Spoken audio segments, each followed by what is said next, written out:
네, 오늘도 예배 오신 여러분을 환영하고 축복합니다. 네, 오늘도 주어진 자리에서 그리고 주어진 시간 안에서 하나님을 찬양하고 예배드리는 저희가 됐으면 좋겠습니다.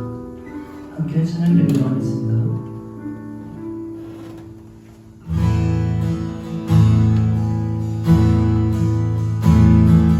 우리는 주의 움직이는 교회, 이곳은 주님을 위한 자리, 내가 기도하는 모든 땅 위에서 하나님 예배받을 그날을 보내가네.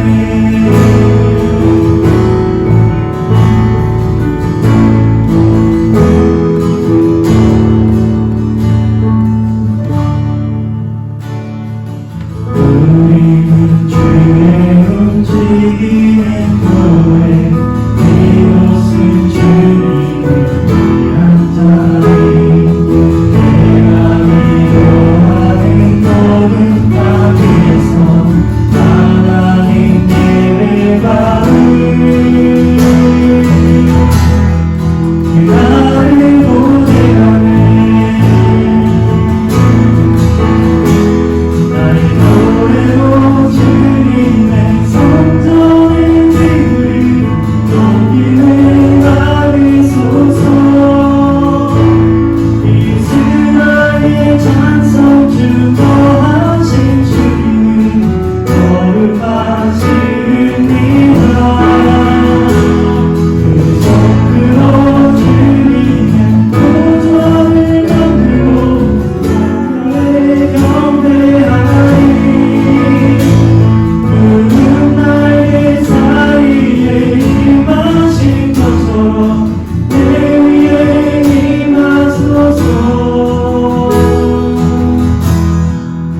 땅 위에서 하나님 예배받을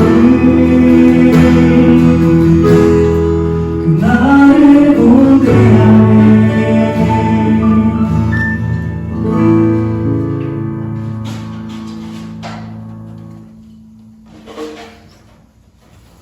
박수 치며 즐겁게 찬양 드리도록 하겠습니다.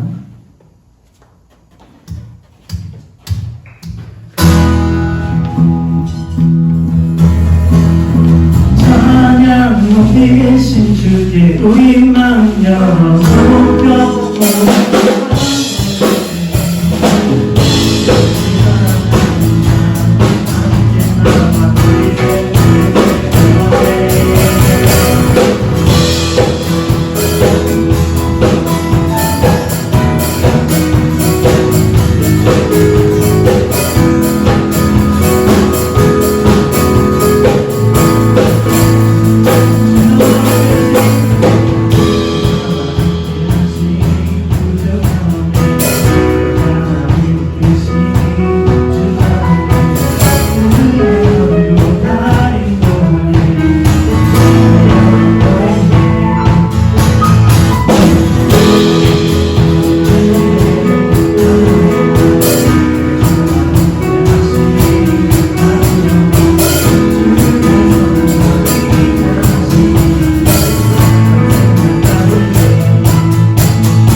없는 꽃과 같네 바다를 가서 내가 가지만 주를 나를 붙드시고 부르짖을 때를 시키며 나를 알아시네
다 함께 마음을 모아 기도하시겠습니다. 우리를 사랑하사 끝까지 사랑해 주시는 주님, 우리도 당신을 사랑합니다. 지금 우리가 각자의 자리에서 마음을 모아 당신을 예배합니다. 코로나로 인해 흩어져서 예배를 드리게 된 이 상황 속에서 교회는 커다란 건물이 아니라 주님을 믿는 사람들, 우리가 주님의 움직이는 교회임을 깨닫게 해주셔서 감사합니다. 모두가 힘든 이 시기에 부디 우리 청소년부 한 사람 한 사람의 마음을 지켜주시고 주님을 갈망하는 마음을 주셔서 말씀을 통해 주님을 만나는 은혜를 허락해 주세요. 오늘 드리는 이 예배도 기쁘게 받아주실 것을 믿습니다. 복잡한 우리 마음속에 평안함을 주세요. 사랑합니다. 감사합니다. 예수님의 이름으로 기도했습니다. 다 함께 사도신경 하심으로 예배를 시작하겠습니다. 전능하사 천지를 지으신 하나님 아버지를 내가 믿사오며 그 외아들 주 예수 그리스도를 믿사오니 이는 성령으로 태어나사 공정이여 마리아를 낳으시고 본디오 빌라도에게 고난을 받으사 십자가에 못 박혀 죽으시고 장사지 사람 안에 죽은 자 가운데서 살아나시며 하늘에 오르사 전능하신 하나님 우편에 앉아 계시다가 저리로서 산자와 죽은 자를 심판하러 오시리라. 성령을 믿사오며 거룩한 공예와 성도가 서로 교통하는 것과 죄를 사하여 주시는 것과 몸이 다시 사는 것과 영원히 사는 것을 믿사옵나이다. 아멘. 자, 오늘 말씀 누가복음 19장 1절에서 10절 말씀입니다. 오늘은 영상 예배이기 때문에 전도사님이 1절부터 10절까지 봉독하도록 하겠습니다. 예배 드리고 있는 모든 분들은 함께 합독해 주시면 감사하겠습니다. 예수께서 여리고로 들어가 지나가시더라. 삭개오라 이름하는 자가 있으니 세리장이요 또한 부자라. 그가 예수께서 어떠한 사람인가 하여 보고자 하되 키가 작고 사람이 많아 할 수 없어 앞으로 달려가서 보기 위하여 돌 무화과 나무에 올라가니 이는 예수께서 그리로 지나가시게 되미러라. 예수께서 그곳에 이르사 쳐다보시고 이르시되 삭개오야 속히 내려오라. 내가 오늘 내 집에 유하여야겠다 하시니 급히 내려와 즐거워하며 영접하거늘 무사람이 보고 수근거를 이르되 저가 죄인의 집에 유하러 들어갔도다 하더라. 삭개오가 서서 주께 여짜오되 주여 보시옵소서 내 소유의 절반을 가난한 자들에게 주겠사오며 만일 누구의 것을 속여 빼앗은 일이 있으면 내 갑절이나 갚겠나이다. 예수께서 이르시되 오늘 구원이 이 집에 이르렀으니 이 사람도 아브라함의 자손이미로다. 인자가 온 것은 잃어버린 자를 찾아 구원하려 함이니라. 아멘. 자, 우리 오늘 말씀 제목 한 목소리를 읽어보도록 하겠습니다. 세리 삭개오, 정직한 삭개오. 자, 오늘 전도사님은 한 인물의 억울함을 풀어주려고 합니다. 자, 친구들도 혹시 누군가한테 억울한 오해를 받아본 경험이 있을 것 같은데요. 혹시 제일 오래 오해를 받아봤던 경험이 언제일까요? 혜린쌤, 우리 얼마나 오해를 제일 길게 받아보셨어요? 일주일. 그쵸. 우리 모두가 다 오해를 받아본 경험이 있는데 그 일주일의 시간 동안은 그 오해를 빨리 풀고 싶기도 하고 되게 억울한 마음도 많이 들 것 같아요. 자, 오늘은 우리가 정말 가장 길게 오해를 받아도 우리 인간의 목숨이 100살이 안 될 테니 우리 100년일 텐데 오늘 인물은 무려 2000년 넘게 지금까지 오해를 받아오고 있는 인물입니다. 얼마나 억울할까요? 아마 이분은 지금 천국에 있겠지만 천국에서도 억울하지 않을까 싶습니다. 자, 그 인물이 누구냐면 우리 오늘 말씀 제목에서 등장한 삭개오예요. 삭개오에 대해서 다들 한 번씩은 이야기를 들어봤을 것 같은데 우리 모두가 삭개오의 특징을 잘 알고 있어요. 우리 삭개오의 특징이 있는데 우리 어떤 게 있을까요? 키가 작다.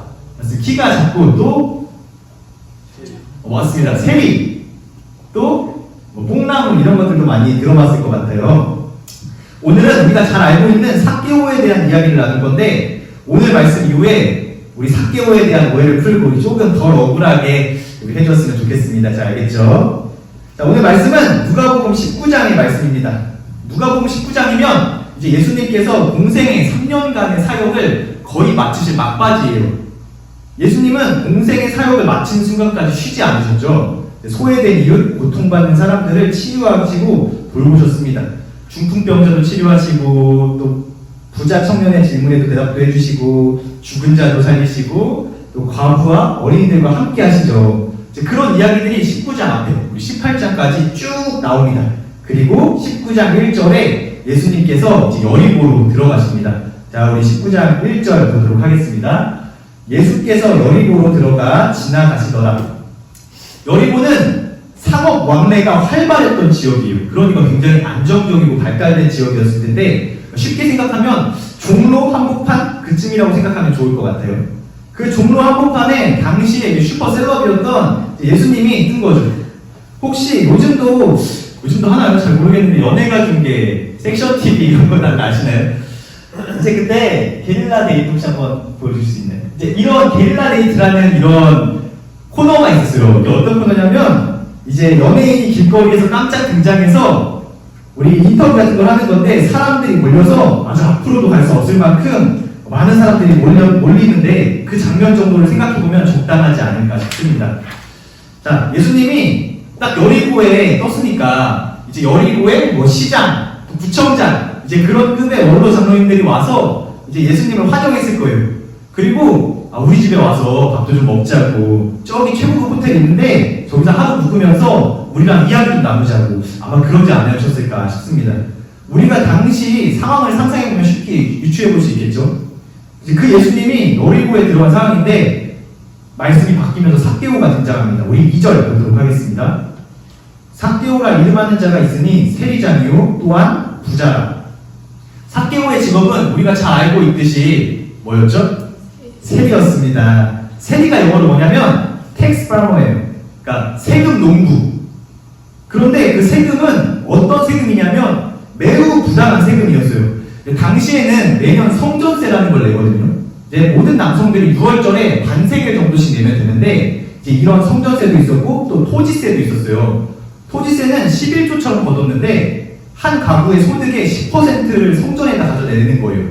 그러니까 이런 세금들을 내는데 이제 당시에 이제 이스라엘은 로마의 속국이었죠. 그래서 로마가 유대 전통을 이용해서 세금을 걷어들인 거예요. 그런데 이 세금을 걷는 방식이 세리를 아주 쓰레기로 만드는 거죠. 왜냐하면 이 세금을 걷는 권한을 세리한테 줬었는데 일단 이 세금을 걷어서 로마에 어느 정도 내는 거거든요. 근데 유대 역사학자 중에 요세푸스에 의하면 헤롯 안티푸스가 세금을 로마에게 내는데 갈릴리 지역만 전체가 아니라 갈릴리 지역만 오늘날 돈으로 얼마를 로마에 값이된다면 현금으로 돈 96조 원을 바쳤어야 돼요. 그러니까 그런데 그 세리는 자기에게 그 지역에 할당된 액수만큼만 로마에 내면 됐거든요. 그러니까 그게 중요한 거지 이 사람이 얼마를 걷든지 그건 그 사람의 권한이었던 거예요. 그러니까 로마에 예를 들어서 1년에 10,000원 내면 되는데 세리가 10만원 걷어도 되고 1,000만원 걷어도 되는 거예요. 그러니까 그건 세리 마음인 거죠. 당시 세리들이 그렇게 부득이하게 돈을 너무 많이 걷어가기 때문에 사람들이 세리를 죄인 취급한 거예요. 그래서 텍스 파머, 이제 그래서 세금 농부라는 이제 영어가 붙었죠. 이제 바로 이런 직업이었던 세리 삭개오가 예수님을 보려고 돌무화과 나무로 올라갑니다. 재밌는 이야기 하나 해주면 삭개오의 가장 큰 특징은 사실 이제 키가 작다는 걸로 알고 있잖아요.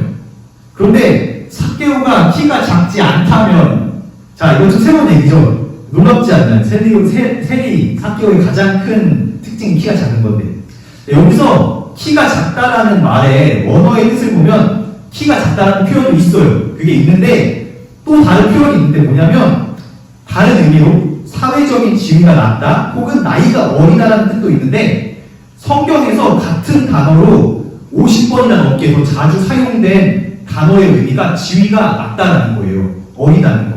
그러니까 삭개오는 실제로 작았을 수도 있지만 작지 않았을 수도 있어요. 왜냐하면 뜻이 다른 거니까. 만약 우리가 이렇게 보면 새롭게 그 상황을 이해할 수가 있는데 지금 그는 사회적 지위가 낮고 사람들한테 왕따를 당하고 있는 상황이잖아요. 죄인 취급을 받고 있으니까.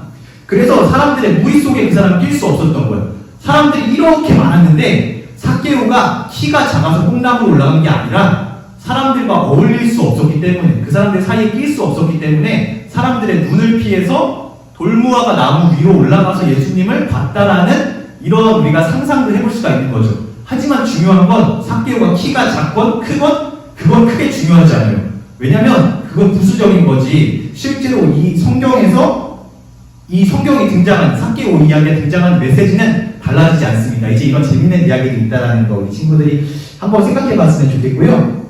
자, 그렇게 예수님이 어떤 분이실까 궁금해하면서 돌무화과 나무 위에서 예수님을 지켜보던 삭개오에게 예수님이 다가가셔서 대뜸 말씀을 하십니다. 자, 우리 5절. 예수께서 그곳에 있는 사람 쳐다보시고 이르시되 삭개오야 속히 내려오라. 내가 오늘 내 집에 유하여야겠다 하시니 그리고 이 말을 들은 많은 사람들이 수군거립니다. 7절. 무슨 사람이 보고 수군거려 있는데 저가 죄인의 집에 유하러 들어갔도다 하더라. 예수님의 말씀과 행동은 항상 그렇죠. 언제나 우리가 당연히 이렇게 하겠지? 라는 생각을 항상 예수님은 뒤엎으셨던 것 같아요. 자, 그 당시에도 이 상황에도 예수님은 그 상황을 우리 모두의 생각처럼 어떻게 예수님처럼 유명한 랍비가 죄인의 집에 가겠다고 하지? 아니, 또 어떻게 가능한 일이지? 이제 그렇게 우리가 쉽게 상상하는 바를 예수님은 깨버리고 계십니다. 자, 하지만 예수님은 다 계획하신 바가 있으셨던 것 같아요. 왜 예수님처럼 유명한 랍비께서 다른 이들의 집이 아니라 삭개오의 집에 가길 원하셨을까요? 자, 우리 먼저 마지막 절부터 한번 보고 시작했으면 좋겠는데 우리 10절 보도록 하겠습니다. 인자가 온 것은 잃어버린 자를 찾아 구원하려 함이니라. 자, 예수님은 여리고를 택했고 삭개오를 택했어요. 그 이유가 나오는데 바로 잃어버린 자를 찾아서 구원하기 위함이래요. 자, 우리 잘 생각해봐요. 예수님을 삭개오가 집에 초대했나요? 아니에요. 삭개오는 예수님을 초대하지 않았어요. 예수님을 집에 초대하고 싶은 사람이 엄청 많았겠지만 실제로 그런 초대도 많이 받으셨겠지만 예수님은 심지어 중동 문화에서 좀 무례한 행동인데 삭개오에게 대뜸 말씀을 하시는 거예요. 내가 오늘 너의 집에 갈 거야. 이렇게 얘기하시는 거죠. 예수님께서는 누구의 초대를 받지 않으시고 지금 스스로를 삭개오의 집으로 초청하고 계세요. 되게 웃기지 않나요? 예수님은 스스로를 초청하신 거예요. 자, 그 이유는 잃어버린 삭개오를 찾아 구원하기 위함이었다고 나오네요. 자, 사람들이 수군거리던 말던 예수님은 예수님의 일을 하십니다. 8절에 삭개오가 일어났다는 표현이 나오는데 지금 일어났다는 표현을 하는 걸로 봐서 삭개오가 예수님께 식사를 대접해드리고 식사를 하던 중이던 식사를 마친 후던 삭개오가 대뜸 일어나서 예수님께 이렇게 말을 하기 시작합니다. 삭개오의 이 고백을 들으면 사실 우리 모두가 삭개오가 예수님의 사랑에 감격해서 회심했다고 생각하는 그 구절인데요. 저희 8절 먼저 읽고 설명하도록 하겠습니다. 삭개오가 서서 주께 여짜오되 주여 보시옵소서 내 소유의 절반을 가난한 자들에게 주겠사오며 만일 누구의 것을 속여 빼앗은 일이 있으면 내갑절이나 갚겠나이다. 자, 전도사님이 오늘 말씀을 시작할 때 한 사람의 억울함을 변호할 거라고 이야기했는데 잊어버리지 않았죠? 8절의 말씀을 보면 지금 삭개오가 어떤 시제로 말을 전개하고 있나요? 가난한 자들에게 주겠사오며 미래형 아닌가요? 그쵸? 내 소유의 절반을 가난한 자들에게 주겠사오며 줄 것이다. 개역개정의 성경에는 마치 예수님께 삭개오가 약속하듯이 이야기가 나와요. 또 전도사님이 영어 성경도 한번 봤어. 근데 영어 성경에는 이 주겠사오며가 어떻게 번역되냐면 I will give라고 나와요. 이것 또한 will, 미래형이죠. 나는 뭐뭐 할 것이다죠. 그 개역개정과 영어 성경에는 이렇게 기록되어 있기 때문에 지금까지 삭개오는 이 구절로서 이렇게 설교되어지며 오해받고 있었어요. 자, 우리 헬라어 PPT 넘겨주시겠습니다. 자, 헬라어인데 디돔이라는 단어예요. 이게 주겠다라는 단어인데 지금 우리가 사실 헬라어를 배우지 않았기 때문에 이게 현재 시대인지 미래 시대인지 모르겠지만 이제 이게 미래형, 성경에서 지금 읽은 것처럼 미래형이 되려면 저기 W처럼 보이는 저 오메가라고 있는데 오메가 앞에 시그마라는 이제 단어가 추가가 돼야 단어가 미래형으로 바뀝니다. 근데 지금 성경에는 완전히 현재형으로 쓰여지고 있어요. 별 이야기가 아닌 것 같죠. 하지만 이 이야기를 듣고 나면 이제 우리가 알고 있던 성경 내용이 많이 바뀔 거예요. 우리가 오해하고 있었구나라는 걸 알고 있게 될 거예요. 자, 지금 미래형으로 이야기가 적혀있지만 원어로는 현재형으로 표기되어 있는 건데 즉 삭개오는 현재 자신은 이미 자신의 소유의 절반을 가난한 자들에게 주고 있던 거예요. 지금 예수님을 만나서 회심해서 변해서 내가 주겠다는 게 아니라 삭개오는 세리였지만 이미 자신의 소유의 절반을 주고 있었던 거거든요. 그러니까 우리는 지금까지 삭개오는 죄인이고 나쁜 세리였는데 이렇게 알고 있었는데 그가 예수님을 만나서 회심했구나 이렇게 알고 있었는데 그런데 사실 그는 이미 자신의 소유를 가난한 사람들을 위해서 절반이나 늘 나누고 있던 거였죠. 그런데 전도사님이 삭개오를 이제 묵상하면서 가슴이 참 아팠는데 아무도 삭개오의 이런 선한 행동에 관심이 없었던 것 같아요. 그냥 삭개오는 세리니까, 세리는 나쁘니까 우리가 어떻게 저렇게 나쁜 죄인하고 어울릴 수가 있어? 이거 아닌가요? 그렇죠? 삭개오가 하고 있는 선한 행동을 누가 알고 있었을까요? 오늘 예수님이 삭개오의 집에 가셨다고 했잖아요. 과연 누가 삭개오와 함께 밥을 먹어준 적이 있을까요? 누가 삭개오의 집에서 함께 웃으며 이야기를 해줬던 적이 있을까요? 그런데 어느 날 예수님이 등장해서 삭개오에게 밥을 함께 먹자고 하시고 함께 집에서 이야기를 하자고 하십니다. 그럼 삭개오는 예수님이 나의 집에 와주신다고 하시네? 나와 함께 밥도 먹어주시네? 그 예수님이 찾아오심, 예수님이 스스로 초청하시는 삭개오에게 같지만 예수님의 그 찾아오심이 삭개오의 외로운 마음, 또 아픈 마음을 위로해줬을 것 같아요. 아무도 자신에게 관심 주지 않았는데, 아무도 나와 이야기해주지 않았는데, 아무도 내 선한 행동에 관심 가져주지 않았는데 예수님의 따뜻한 찾아오심에 그 가슴 아픈 외로움이 다 눈녹듯이 녹지 않았을까요? 삭개오는 그리고 앞으로 할 일에 대한 결심을 말하고 있는 게 아니에요. 우리 8절 한 번만 다시 보여주시겠어요? 이거는 지금 그래서 우리가 흔히 예수님을 만나서 삭개오가 변화돼서 예수님 제가 이렇게 하겠습니다 라는 의미의 문장이 아니라 지금 하고 있는 것을 예수님 저는 지금 이렇게 하고 있습니다. 예수님에 대한 자신이 지금까지 해왔던 행동들에 대한 평가를 받고 싶었던 말씀입니다. 다른 이들은 모두 욕하지만 예수님이라면 나의 정직함을 알아줄 거야.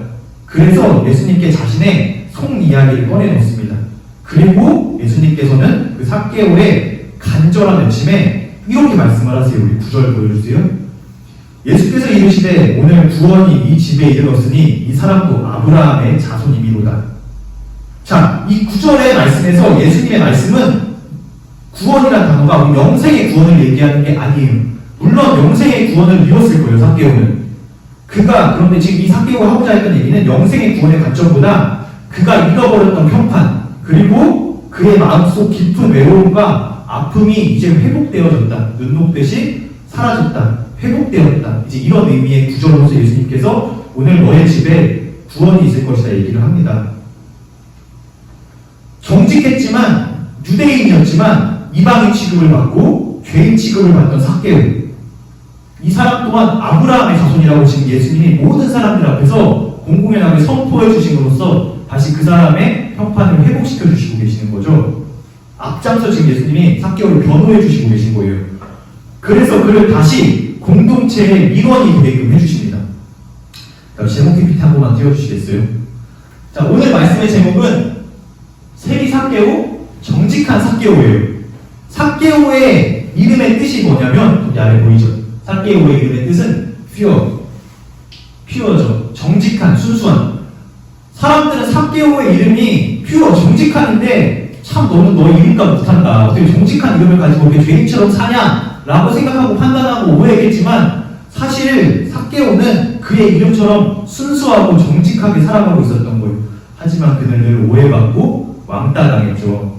그렇게 억울함에 외로워하고 아파하고 있을 삭개오에게 우리의 눈물 아시며 찾아와서 따뜻하게 위로해 주시는 주님이 먼저 스스로를 삭개오에게 초청하심으로 삭개오와 함께하여 주셨습니다.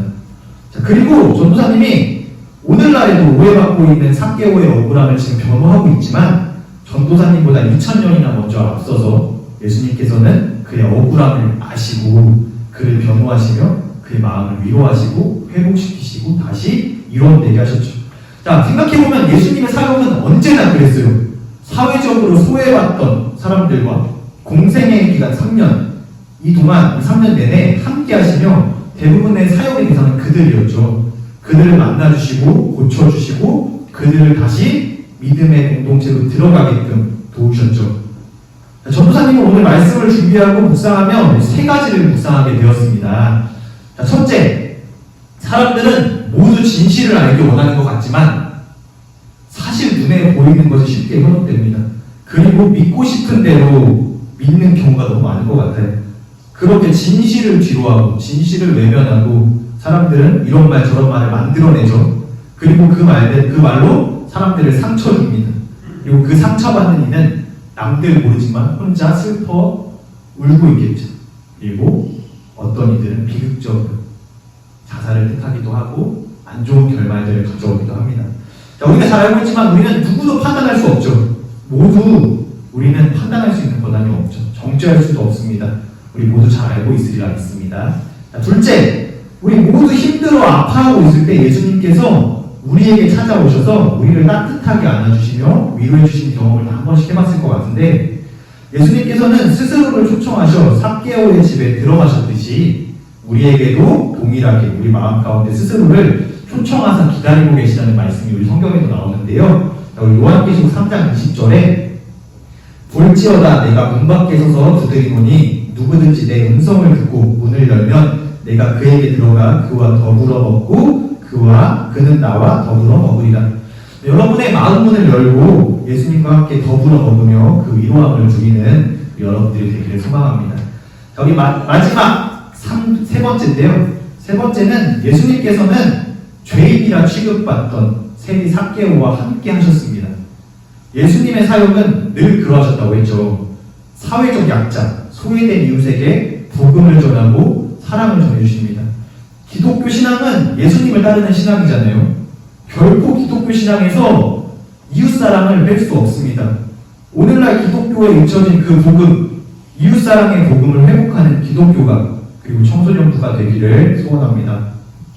우리 마지막 말씀 9절 읽고 우리 그 예수님의 사랑에 감격하고 감사하는 청소년부가 되기를, 그렇게 아파하고 외로워하고 있는 자들에게 다가가 따뜻한 예수님의 복음을 전할 수 있는 청소년부가 되기를 소망하며 우리 사랑하려는 찬양하도록 하겠습니다. 자, 전도사님이 마태복음 22장 37절에 39절을 읽도록 하겠습니다. 예수께서 이르시되 내 마음을 다하고 목숨을 다하고 뜻을 다하여 주 너의 하나님을 사랑하라 하셨으니 이것이 크고 첫째 되는 계명이요 둘째도 그와 같으니 내 이웃을 내 자신같이 사랑하라 하셨으니.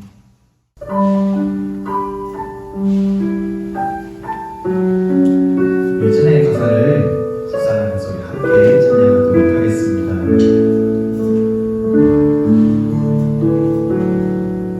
나는 죽어가는 것들을 사랑하려네.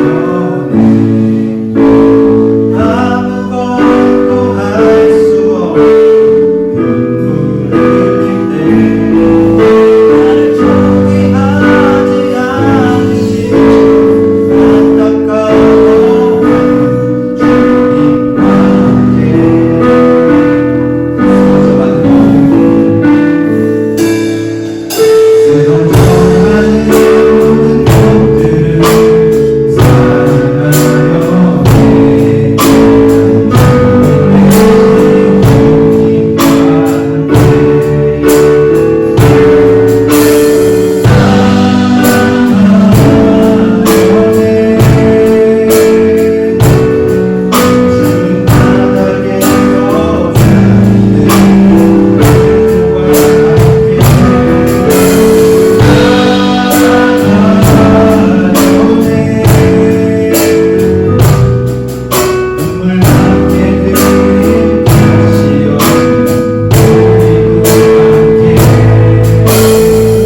감사합니다. 주님 오늘 삭개오의 말씀을 들었습니다. 삭개오는 우리 자신이 가진 소유의 절반을 가난한 자들을 위해 나누고 있었습니다.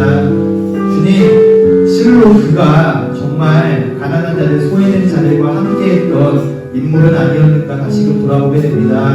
주님, 그러나 삭개오는 마음속에 아픔이 있었겠지만, 외로움이 있었겠지만, 자신이 하던 일을 멈추지 않고 끊임없이 하고 있다고 예수님께 당당히 고백할 수 있었으며, 그 삭개오의 억울함을 예수님께서 아시고 삭개오에게 먼저 찾아가 스스로를 초청하심으로 삭개오의 마음에 있는 그 아픔들과 삭개오의 평판들을 회복시켜주시는 놀라운 은혜의 현장을 우리가 경험하였습니다. 주님, 우리가 오늘 말씀을 보며 세 가지 묵상을 하였는데 그 세 가지 묵상 마음 가운데 깊게 잊지 않게 하시고 고민하게 하시고, 주님, 우리 말씀이 우리가 삶을 살아가면서 우리 마음 가운데 잘 씹혀질 수 있기 원합니다. 주님, 청소년부가 영상으로 예배를 드리고 있습니다. 주님, 빨리 이 상황 가운데 주님께서 뜻하신 바 그 모든 계획들을 주님 저희가 알게 하시고, 이 상황을 통해서 아파하고 있는 그 모든 이들의 마음을 어루만지시다 삭개오에게 찾아오셨듯 그 마음 가운데 찾아와 주시옵소서. 예수님의 이름으로 부르드립니다. 아멘. 이어서 권선생님께서 화속 찬양해 주시고 기도 don문해 주심으로 예배 마치도록 하겠습니다.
주기도문으로 예배 마치도록 하겠습니다. 하늘에 계신 우리 아버지, 이름이 거룩히 여김을 받으시오며 나라가 없으며 뜻이 하늘에서 이루어진 것 같이 땅에서도 이루어지이다. 오늘날 우리에게 일용할 양식을 주옵시고 우리가 우리에게 죄 지은 자를 사하여 준 것 같이 우리의 죄를 사하여 주옵시고 우리를 시험에 들게 하지 마옵시며 다만 악에서 구하옵소서. 나라와 권세와 영광이 아버지께 영원히 있사옵나이다. 아멘. 자, 광고 전하도록 하겠습니다. 자, 오늘 광고는 저희 4월 마지막 주까지, 다음 주까지 우리 영상으로 이렇게 예배를 드릴 거니까 우리 친구들 잊지 말고 우리 함께 10시 30분에 예배를 드렸으면 좋겠습니다. 우리 계속 하고 있는 거 있죠? 우리 인증샷, 우리 오늘도 또 다음 주도 우리 각반 담임 선생님께 보내주시면 우리가 5월 첫째 주에 우리 친구들이 예배를 드린 횟수만큼 행운권에 친구들 이름을 적어서 추첨함에 넣어놓을 테니까 우리 그 인증샷 추첨 우리 5월 첫째 주에 하도록 하겠습니다.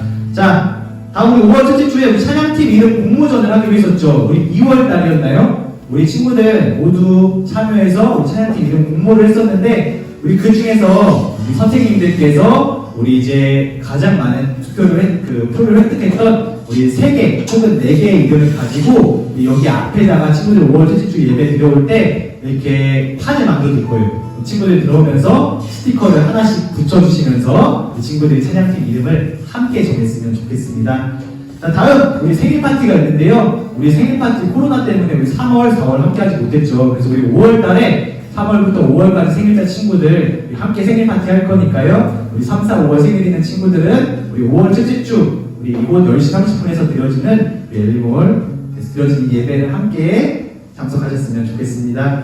자, 다음 시간까지 모두 삶에서 승리하시기를 바랍니다. 모두 다음 주에 만나요.